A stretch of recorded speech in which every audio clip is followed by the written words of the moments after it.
Timeout podcast with Jensen Maydew, Tony Caranco, and your host, Wes Underwood.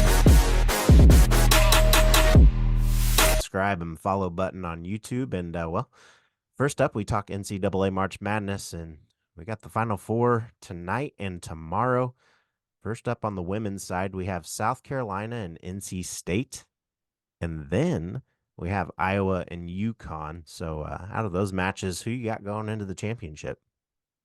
Definitely South Carolina. Okay. My bracket has South Carolina winning it all, so hopefully. Nice. But for the other game, I feel like that's more of a toss-up. That's going to be fun. Yeah, I'm really excited about it. I think it will be closer than the LSU game, that's for sure. I think so too. I think that they have similar styles, UConn and Iowa, like in how they play. Yeah. So, UConn's always up there, but Iowa's come in strong, and yeah. I really like Coach Gino there. So Yeah, I know it's gonna be hard. Honestly, I can kind of I think Iowa's been playing so well that like I might take Iowa over UConn. But I can't go UConn, or I can't go Iowa, because just watching how she crumbled in the championship game last year with all that stress on her shoulders, she's going to have it again. And it's either going to be this game or it's going to be, I think if South Carolina makes it, South Carolina is going to put enough pressure on her. And I think that they get the job done. I see Iowa making it into the championship too. So UConn's going to put that task on them, but and welcome into the Sports Timeout podcast, brought to you by Jefferson's. Dollar wings are over, but don't forget to get in there and get some wings, because they're delicious. And honey sriracha, I guess, has come to Buffalo Wild Wings, but let me tell you, Carolina sauce at Jefferson's, that stuff's good.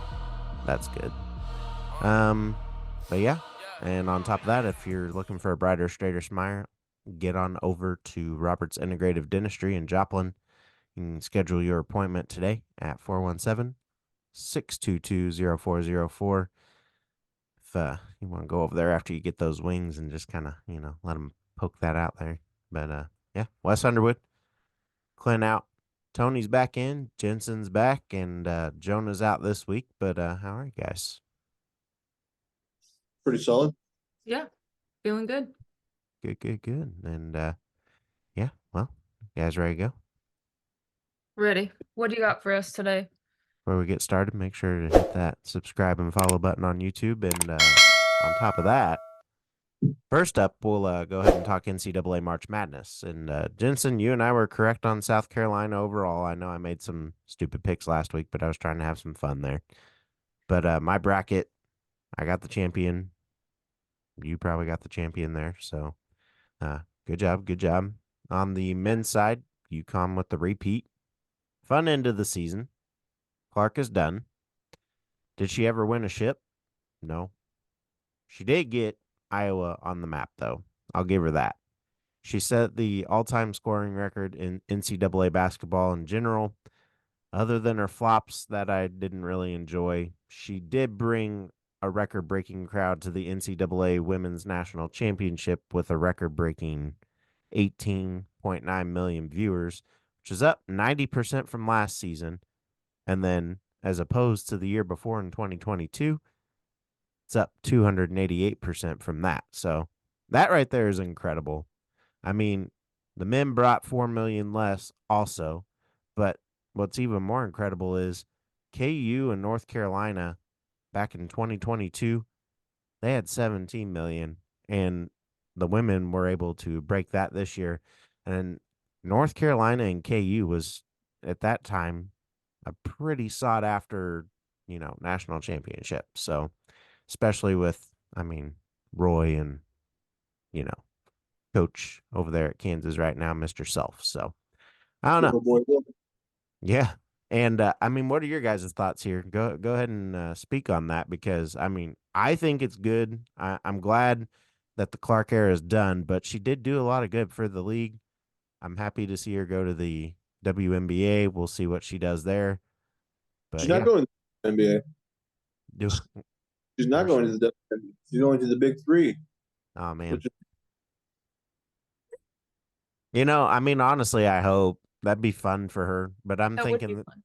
that's going to be more of an off season type thing that she's doing. I think so she doesn't have to go overseas. Yeah. wherever she makes her money. True. I think hopefully she doesn't peak, financially. Yeah. She has a lot of talent, so financially, hopefully she, gets what you call it, goes to somewhere that's going to give her, the money she's worth. Yeah. That's really because the WNBA just isn't it. But, No. but maybe with her going into the WNBA, maybe it's a good thing for viewership, and ratings. Mhm. Who knows?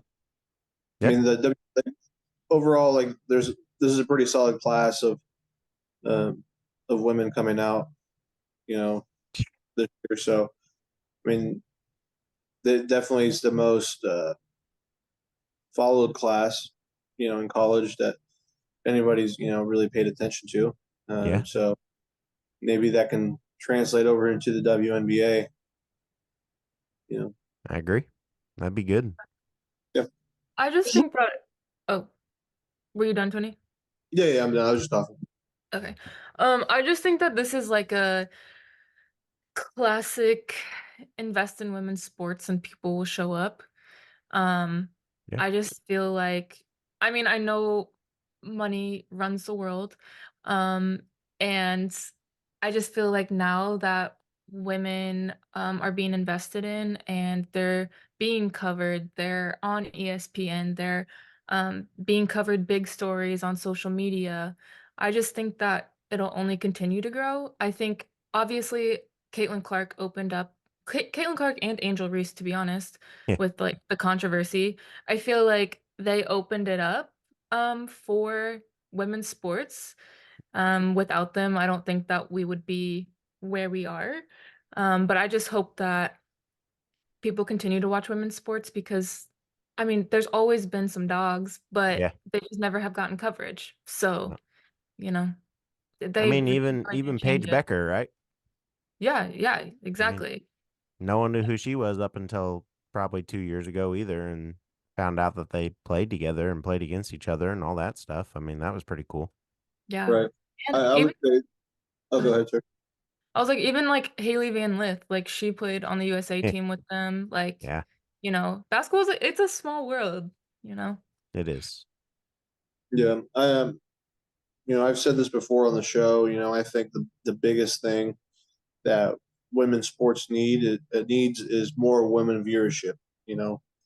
Um, it's not just, it can't just be men, watching it, right? Like, because like, the majority of the sports are watched by men, so it's not, Yeah. and that's still including women's sports. So, I think we just need more women viewership. I think with it being glamorized a little bit more, maybe more women can jump on board and like to watch it, and maybe helps bring that sports culture up a little bit, for both genders.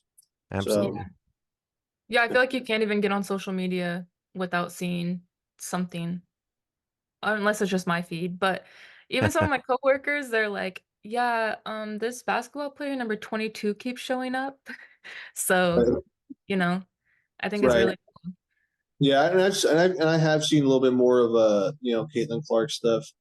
So I feel like I'm kind of getting force fed, this stuff, which is cool. I don't care. Like I said, it's like I respect it. She's a great athlete. So it's like I think is getting a lot, well, not a little bit, a lot more traction. So, Mhm. Next so year, good it's for- going to be the Lacey Stokes show, guys. Just That's watch. right. That'd be really cool. They're stocking up at Missouri State right now. They lost a couple players, but they've been hitting the market pretty hard. So the Good. transfer portal is the market now, by the way, people. So Yeah. Nice. next up, NCAA, we'll talk men's side, and strange move. I mean, Arkansas men's coach Musselman leaves, goes to USC, kind of put him in a bind, and then rumors came about Kentucky coach Calipari stepping down. Rumors were he was heading to Arkansas a few days later. That became true. I mean, this is huge. He stays in the SEC and will probably bring some decent players with him. What's crazy to me is a great coach going to a team that had an okay coach, leaving a program that he's been for 15 years or so. I mean, he's also been the coach at UMass. There, he led them in the 90s, made the field of 64 5 times, finished 189 and 70, 2-round 32 finishes, 1 Sweet 16, 1 Elite 8, and 1 Final Four. Then he went to the NBA for a couple years, came back, coached Memphis, 214 and 68 there is his record. I mean, NIT championship. I mean, in your first year, that's pretty good. Then the next year, round of 64, round of 32, 2 Elite Eights, and then 1-time runner-up and 1 Sweet 16. Then at Kentucky, where he's been, 410 and 122, round of 32 twice, 1 Sweet 16, 3 Elite Eights, 2 Final Fours, 1-time runner-up, and 1-time champ. I mean, pretty super impressive resume if you do ask me. Great replacement for Arkansas, in my opinion. I mean, they probably didn't even think that that would be on the offer, but someone in that organization knew something because that caught a lot of people off guard for him to just show up there. But any thoughts here to add? No, I'm pretty ignorant on the subject. So I just think it's crazy because like when you think of him, like my brain just automatically goes to Kentucky. Yeah. So it's gonna be weird to like shift that. And I don't know if you saw the interview, but he said like, oh yeah, I got to speak with the team, and then he was like, there is no team. So he's like pretty much starting over there. So I think it'll Yeah. be interesting to see who he pulls out of the transfer portal. I think it'll be a lot of fun and exciting things happening over in Yes. Arkansas, which is like crazy to say. Arkansas? I But mean, you already know they've kind of been there over the last few years, and they've kind of made runs here and there. And I mean, look at when Musselman got there, he was the guy that took off his shirt, swung it around, and celebrated with his team. So Calipari probably won't match that energy, but we know what he brings to the table. yeah. yeah. Well, there's a lot of money, in the Northwest Arkansas area, so Yeah. I'm sure he'll be paid pretty well, and I'm sure he'll fit right in. I'm pretty Absolutely. sure, didn't they say that he was getting paid? I hope I didn't make this up, but I'm pretty sure it was like 100 million. Somewhere around there, I think. Yeah. Yeah. But And I think Kentucky owes him a little bit of that money, even though he left. Yeah. So yeah, he had Insane. something in his contract there, but yeah, somewhere around there. I heard that rumor too. Well, I'll figure that out. yeah, who wants to be in Kentucky? Who wants to No. be in Arkansas? Have you been there? To It's Arkansas? way different than Kentucky. I'll Have tell you you that. been to Kentucky? Yes, I've been to lame ass Kentucky, What city? Louisville, lame ass Louisville. I knew that was coming. I don't remember. I drove through Kentucky before. It wasn't very interesting. I'll say that. No, it's So, not. like these guys in Louisville.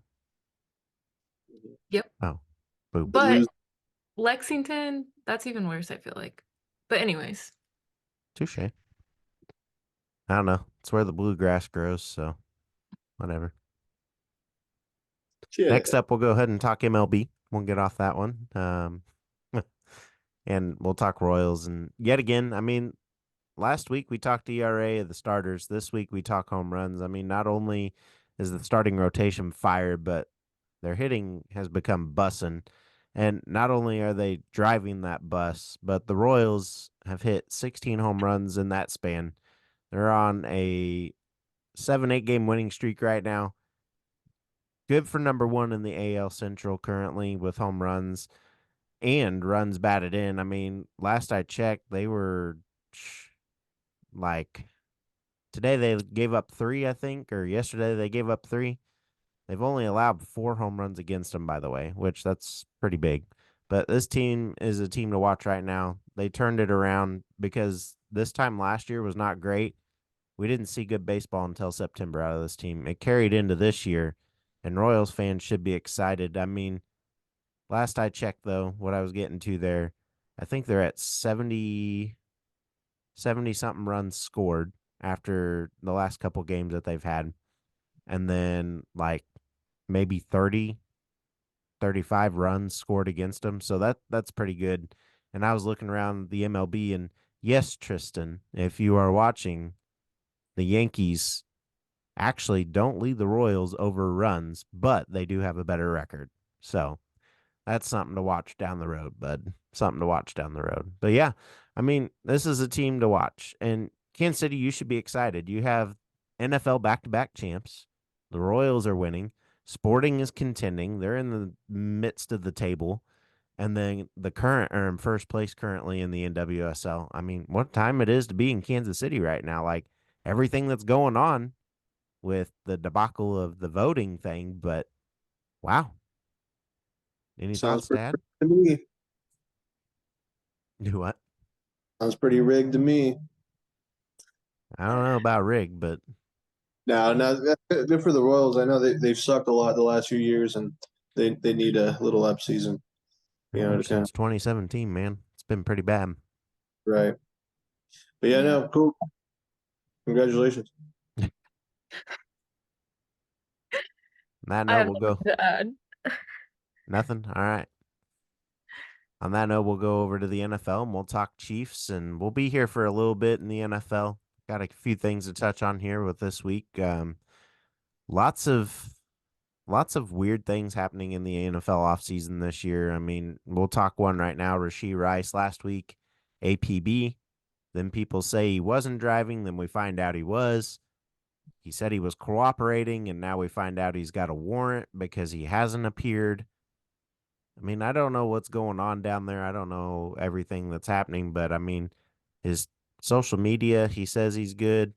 And then the allegations yesterday for his former teammate getting called, and he's going to have to appear and owe some money now and all this stuff, and he'll be suspended from SMU. Just a lot of stuff going on. Any additional thoughts you guys have on this? Because, I mean, it really hasn't been fully covered, I don't think, because we have so much misinformation still. It's just coming to us bits and pieces at a time. So, Right. Yeah, I mean it's unfortunate, right? I mean, at the very least, at its harshest, I would say it's ignorant, right? yeah, That he was involved in a situation like that. He knows better. I get it that he's a younger guy, but man, you know better. Don't true. you're the average of the 5 people you hang out with the most. So you should have known better. Not to be doing stupid stuff like that. But luckily, no one was like seriously injured or killed from Yeah. what I've seen, and we know what can happen with that. With what happened with was it sorry with was it Ruggs who played for the Raiders Oh, yeah. back. That was also really ignorant. Well, even Coach Reed's son, right. Britt, he had a hit and run while he was intoxicated and put a child in critical condition for the rest of their life. So, I don't ever understand why people drink and drive. It's ignorant to me. Yeah. I don't know. I don't get it. It just doesn't make sense to me. But at the end of the day, I'm not the one living their life. But like I said, hopefully, it all gets sorted out. And with there being no casualties. Have him pay his fines and have him. I mean, I don't think anything more should come out of that. I mean, honestly, like as long as So now we talked about this last week, just based on what information we had then. Arrest or suspension? Do you think he should have a suspension? I No, not really. Okay. I mean, like, I mean, we don't even know if he's going to really play, right? So like, we just know that he signed with the Chiefs. Like, I didn't even know this guy before he got signed. Um, before he even got into the rec, really. So who knows if he even makes the team at the end of the day? I'm just saying, whatever happens. I mean, hopefully he gets sorted out. And he's he pays his fines, he pays his dues.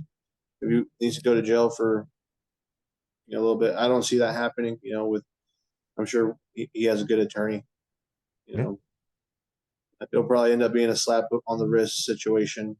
But you live and you learn, and hopefully he genuinely learns from his mistakes and moves forward. Yeah, I agree. Everybody else have the timer on, by the way. Yep. Okay. I guess we'll hurry up. I think our subscription expired. I gotta get that done this weekend. Any other thoughts there? No, I was just gonna say it's kind of hard to comment on it because I feel like you said, we are just getting bits and pieces. So we like try to fill in the gaps, Yeah. because we're curious. But I think at the end of the day, there's more to it, obviously. So else we'll see when everything comes out. Indeed. And next up in the NFL, the other crazy story. I mean, Terrell Suggs, former linebacker, defensive end in the NFL for the Chiefs and the Ravens, reportedly was charged with threatening and intimidating and having disorderly conduct with a weapon, and then released earlier Wednesday morning this past week. This happens after Suggs was driving a black Range Rover and threatened to kill another driver after he backed into his car while trying to reverse at Starbucks, and the whole shebang happened. I mean, after Suggs hit the car, he and the man whose car Suggs hit got out of their vehicles and began arguing with whether or not Suggs actually hit the man's car, and just a bunch of stuff, and they swore at each other and all that jazz and went back and forth. But he pulled out of the drive-through, stopped his car, stuck a handgun out the driver's side of the window, and I mean, the gun was never pointed at the other man, according to police records, but the man took Suggs's actions as a threat, and before Suggs could drive off, the driver of the other car wrote down Suggs' license plate number and then called the police. I mean, it's crazy. And we touch on Antonio Brown and his CTE. I mean, many of the hits that Suggs have made during his career in the NFL. I mean, do you think he's suffering from that now? And just as his career's ended, it's just kind of starting to take that toll? I mean, I think we all have our own demons. At the end of the day, I don't think it's a CTE thing. I think everybody's quick to judge on the CTE stuff, and um, Yeah. crazy before it. I mean, I don't know. I think it's, um, I don't know. I mean, I'm not a doctor at the end of the day. I haven't looked at his brain to be able to determine if it's CTE. It's True. it's stupid, right? But it's it's hard to it's hard to say exactly what it is. And then OJ passed away from, I mean, cancer this week, his battle, and that's another NFL story. But I mean, speaking of the CTE, do you think he had it in his career from the hits he took? I mean, I don't know.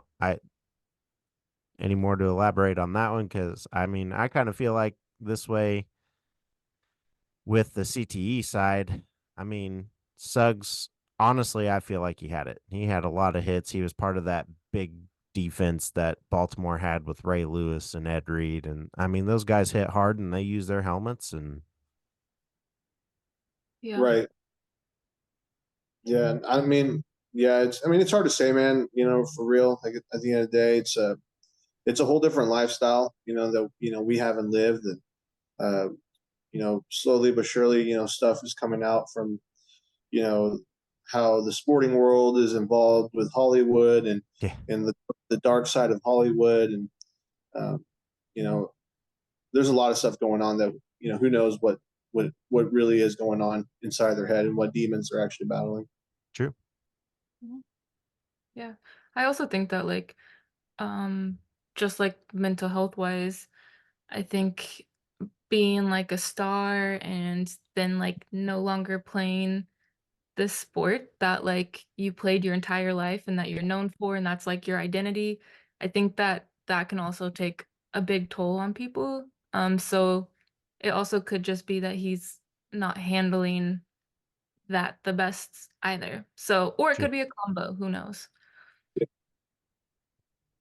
Yeah.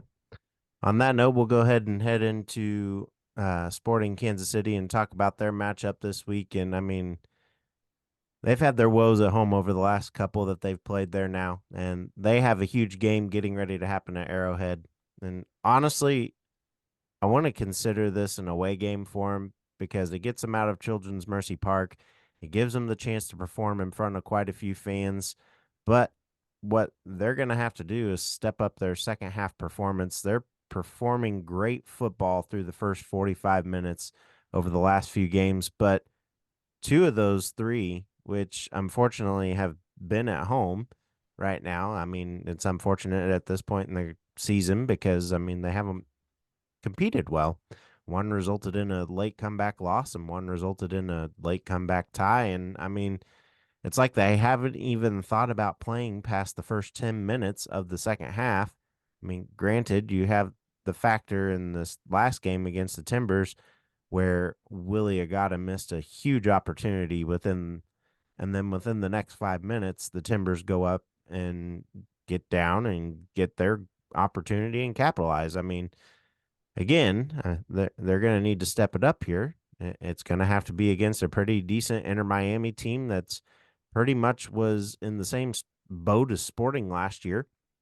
But yeah, on that note, we get to see Messi though, whose team has a lot of potential. In fact, Sporting's Fontas, who played against and with Messi, said he'd rather be with him and not against him. And he also stated that this is the team that they're going to have to step up and play great defense in order to stop Messi's magic. I mean, I agree. This team can do great things. They proved it last year once they finally came together. And I mean, I believe if they get in sync, this team can make a further postseason push this year. But it's going to have to start with winning at home and finishing out the game, both at home and on the road. But any other thoughts? Yeah, I mean, they just need to be more consistent. This has been the issue with them for the last 2 years. I feel like since we started covering them, Yeah. they're just not very consistent. Whether it's Coach Vermes, that he doesn't know how to lay down the law. Oh.